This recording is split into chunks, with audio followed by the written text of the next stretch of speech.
नमस्कार दोस्तों, आज हम लोग नए अध्याय जनन स्वास्थ्य के बारे में अध्ययन करेंगे। अर्थात हम लोग का चौथा अध्याय जो होगा वह जनन स्वास्थ्य हो गया। इसके पिछले टर्न पे हम लोग अध्याय 3 के बारे में बखूबी अध्ययन कर लिए थे, मानव जनन के बारे में।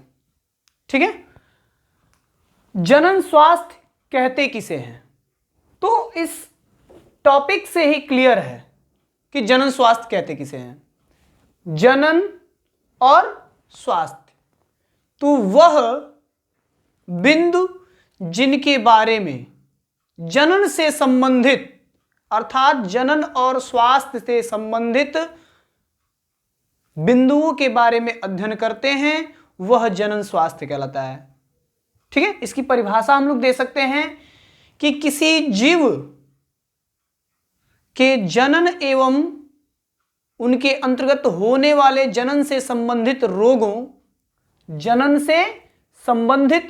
रोगों को जनन स्वास्थ्य कहते हैं। लिख सकते हैं, किसी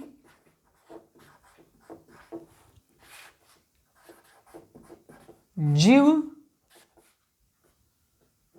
में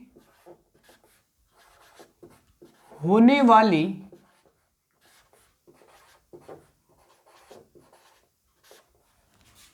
जनन प्रक्रिया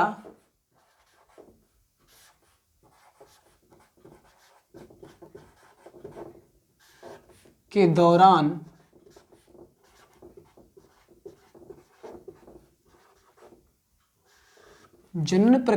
दौरान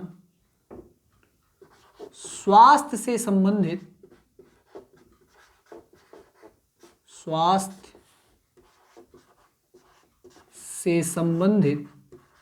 घटनाओं के बारे में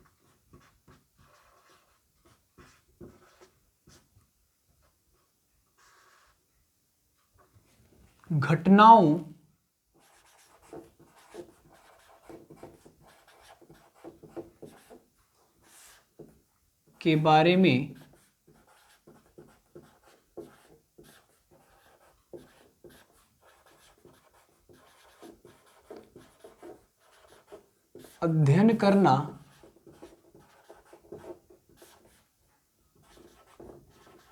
जनन स्वास्थ्य कहलाता है।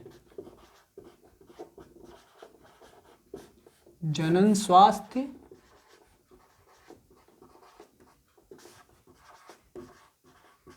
कहलाता है। अर्थात किसी भी जीव में होने वाली जनन प्रक्रिया के दौरान स्वास्थ्य से संबंधित घटनाओं के बारे में अध्ययन करना जनन स्वास्थ्य कहलाता है। जनन प्रक्रिया के दौरान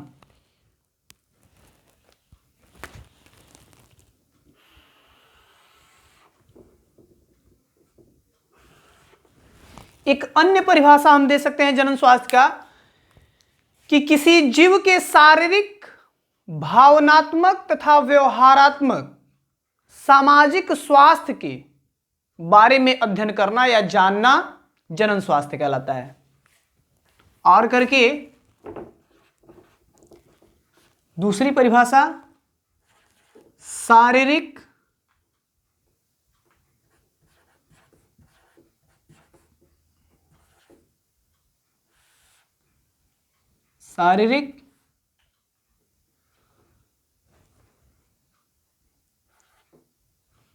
भावात्मक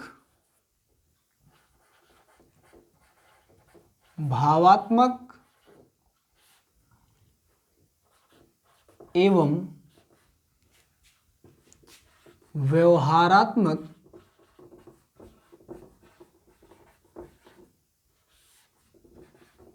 तथा सामाजिक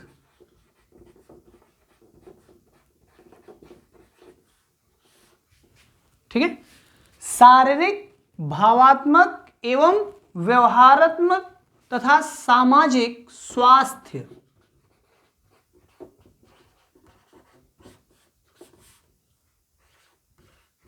के बारे में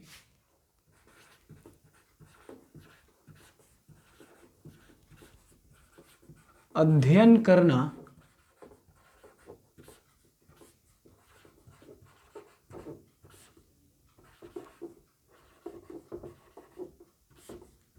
जनन स्वास्थ्य कहलाता है।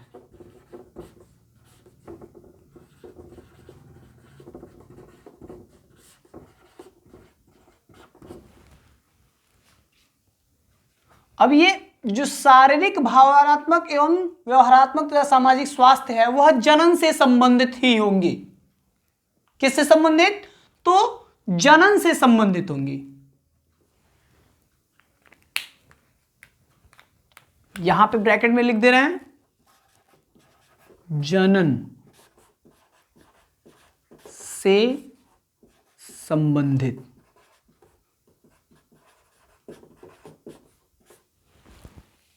ठीक है।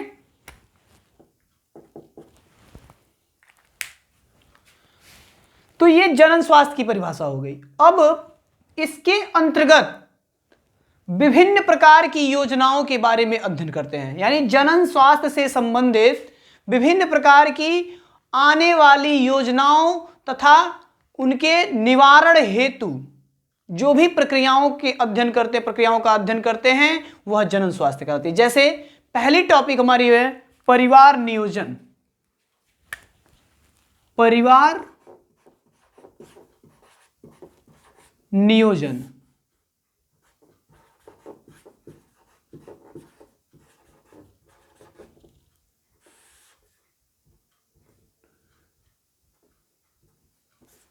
फैमिली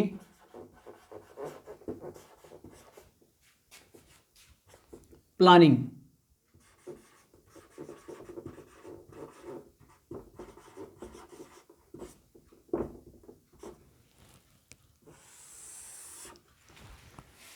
परिवार नियोजन। अब परिवार नियोजन किसे कहते हैं? अर्थात सीमित परिवार को, बढ़ती हुई जनसंख्या को देखते हुए सीमित परिवार को बनाना, अर्थात किसी परिवार को सीमित करना क्या कहलाता है? परिवार नियोजन प्रक्रिया कहलाती है। बढ़ती हुई जनसंख्या, क्योंकि आपको पता है कि जो भारत की जनसंख्या थी आजादी के समय,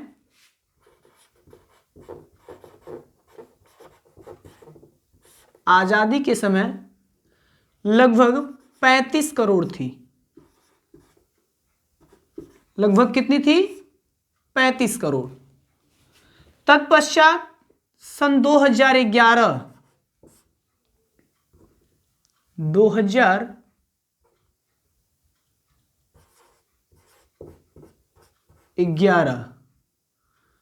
मतगणना के आधार पे जनसंख्या बढ़कर कितनी हो गई? 121 करोड़।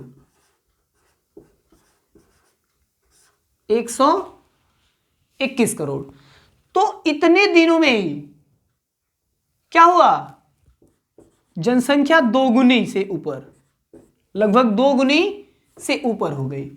इस आकलन के आधार पे यह देखा गया कि इस बढ़ती हुई जनसंख्या को रोकने के लिए कोई न कोई उपाय किया गया, और उन उपायों के ही जो उपाय क्या किए, जनसंख्या को नियंत्रित करने के लिए जिन उपायों का प्रयोग किया गया वह परिवार नियोजन के अंतर्गत आए तथा वह परिवार नियोजन प्रक्रियाएं कहलाई।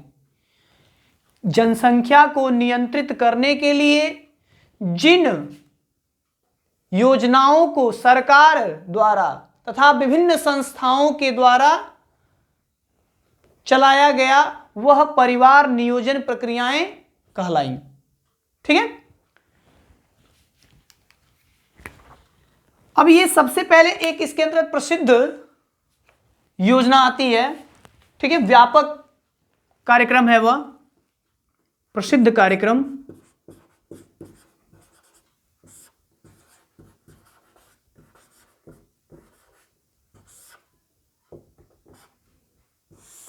RCH।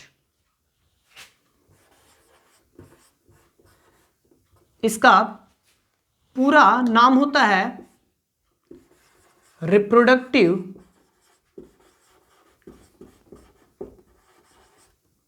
एंड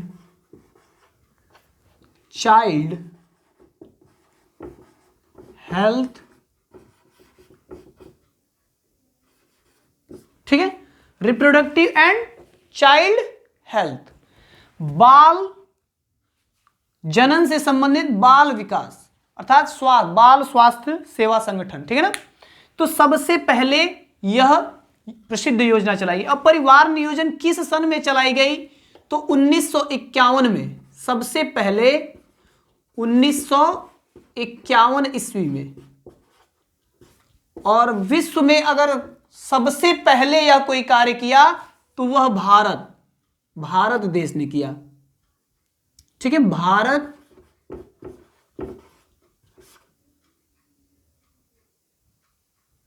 भारत द्वारा।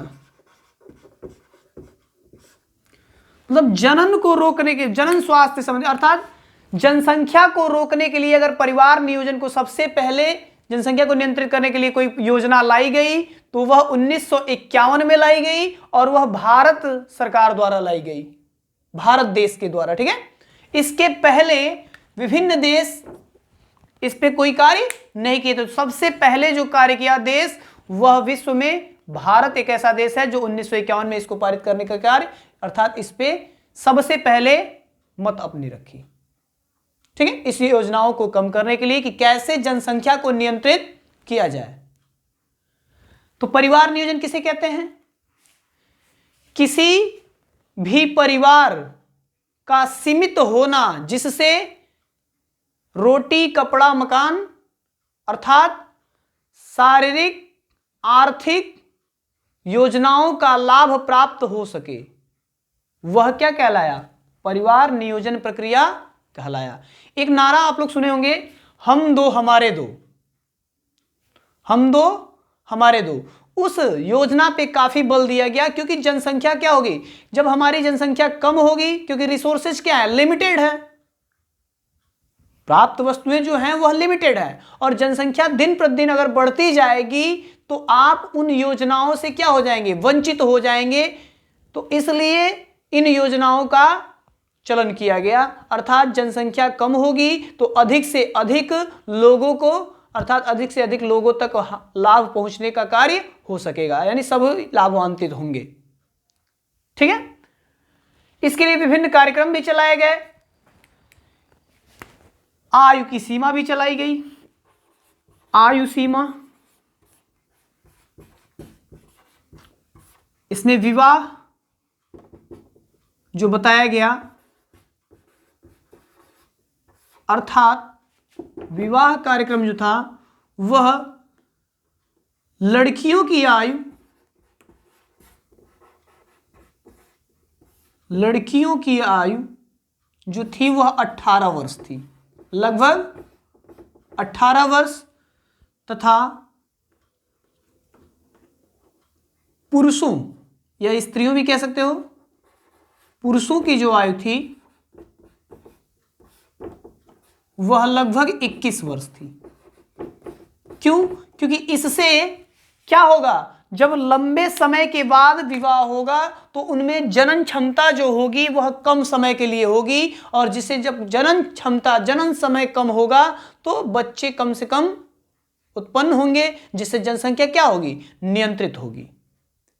तो इस आधार पे बहुत सारी योजनाओं को लाए गए जो यह कार्यक्रम को चलाया गया। परिवार नियोजन के बाद से क्या था, एक सहेली नामक, सहेली, विभिन्न प्रकार की गर्भ निरोधक गोलियों का भी प्रयोग किया गया। सहेली नामक गर्भ निरोधक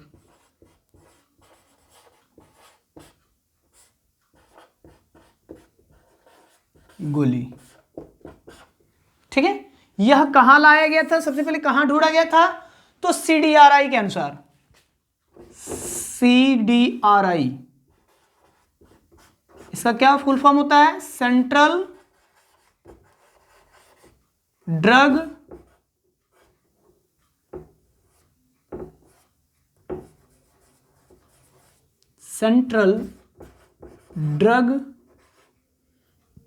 रिसर्च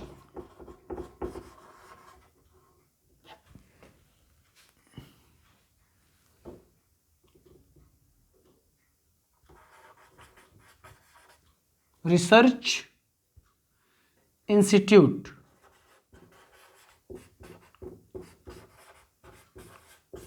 ठीक है। केंद्रीय औषधालय संस्थान जो लखनऊ में स्थित था। कहां स्थित था? लखनऊ में। ठीक है ना। तो इसके द्वारा सहेली नामक गर्भ निरोधक गोली को सबसे पहले प्रचलन में लाया गया था, जो लखनऊ में ढूंढा गया था। और कहां से? तो CDRI के तहत। ठीक है, सेंट्रल ड्रग रिसर्च इंस्टीट्यूट के अंतर्गत। अब इसके अगले पार्ट में, आज के लिए बस इतना ही, क्योंकि इसके अगले पार्ट में हम लोग अच्छे तरीके से जानेंगे कि परिवार नियोजन कहते किसे हैं तथा उसके अंतर्गत कौन कौन सी योजनाएं चलाई गई। इसको भी 2 भागों में वर्गीकृत किया गया, एक अस्थायी निवारण और एक अस्थायी निवारण। ठीक है, तथा क्या क्या सी कौन कौन सी चीजें प्रयोग की गई इसके बारे में बताया जाएगा। धन्यवाद।